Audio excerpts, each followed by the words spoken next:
Hola, hola, ¿cómo va nuevamente?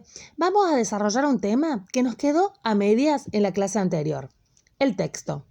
Dijimos en esa clase que texto era unas palabras o conjunto de palabras u oraciones que transmitían un sentido general, una idea general, y que para ser considerado texto, este conjunto de palabras tenían que estar bien unidas, bien relacionadas unas ideas o palabras con otras y tener sentido, coherencia y cohesión.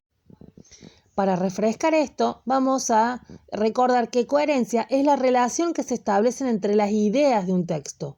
Es la relación que establecen estas palabras y que se da a través de la cohesión, que son las conexiones que van tejiendo estas palabras. ¿Cómo se va tejiendo este texto? ¿Con qué recursos se van tejiendo y uniendo unas palabras con otras? Eso lo da la cohesión. No olvidemos que todo texto es elaborado con una intención, un motivo. Hay un objetivo con el cual uno elabora ese texto para ser comunicado a un receptor. Y de eso depende lo que vamos a ver en esta clase. De acuerdo a la intención con la cual se elabora un texto, es cómo se organiza ese texto, es cómo vamos a organizar el contenido de ese texto. Y para que ese texto sea comprendido de acuerdo a esa intención, tiene que estar bien organizado para que así la otra persona pueda comprenderlo.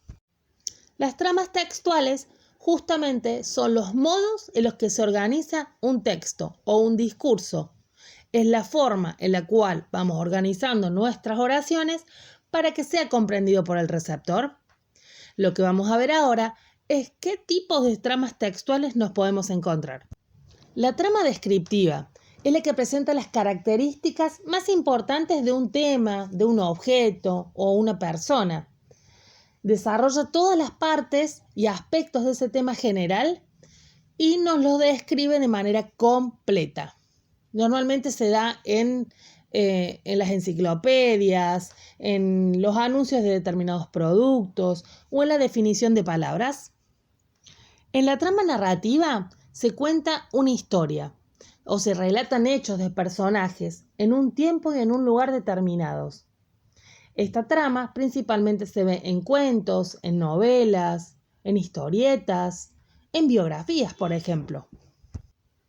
La trama explicativa tiene mucha semejanza con la trama descriptiva. Es más, normalmente van de la mano. Es aquella que presenta un tema y lo desarrolla de manera completa, lo expone ya sea un concepto, un problema, una situación. Y esta trama principalmente se ve en informes de experimentos, en artículos científicos o periodísticos o en manuales de estudio. La trama argumentativa es la que presenta las opiniones sobre un tema o problema en particular y hace que el emisor de ese mensaje pueda plantear su posición con respecto a eso y así producir un cambio en la conducta del receptor. Esta trama principalmente la vemos en publicidades, en discursos políticos, en editoriales de diarios y revistas. Por último, tenemos la trama conversacional. Conversacional viene de conversación y esta trama principalmente se evidencia en aquellos textos en los que dos personas o más van dialogando, van conversando e intercambiando mensajes entre ellos. Esto se puede ver en diálogos, ya sea de manera oral o por WhatsApp, por ejemplo, con algún amigo, en obras de teatro, en reportajes y entrevistas o en guiones, por ejemplo. Ahora, no tenemos que perder de vista una cosa. Las tramas textuales están directamente relacionadas con las intenciones de los textos, con las funciones del lenguaje que vimos oportunamente en años anteriores, o cuando repasamos, por ejemplo, la función poética del lenguaje en la clase anterior. ¿Qué quiere decir? Que yo, por ejemplo, puedo establecer una conversación con alguien y evidenciar una trama conversacional, pero al mismo tiempo, a lo mejor en esa conversación, yo lo estoy queriendo convencer a mi interlocutor de que adopte determinada idea. Entonces, la trama conversacional y la trama argumentativa van a estar de la mano. Con esto quiero decir que las tramas no aparecen solas.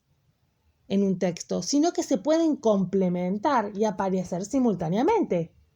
Hay una que siempre es la más evidente, pero siempre van a estar apoyándose y creando un texto muchísimo más rico.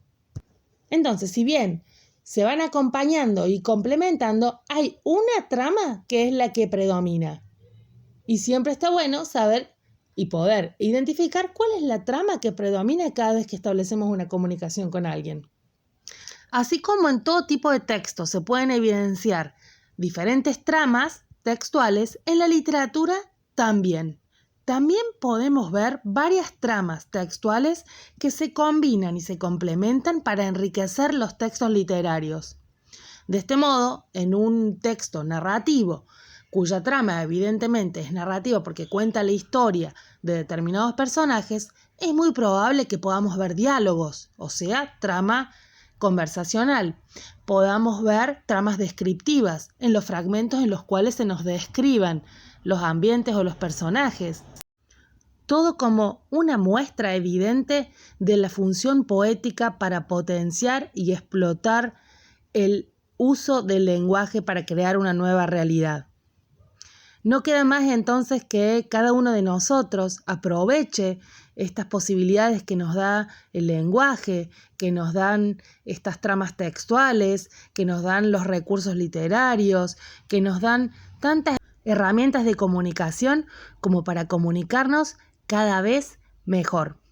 Los invito entonces a que se adentren en este hermoso mundo. Un abrazo enorme a cada uno. Nos vemos pronto.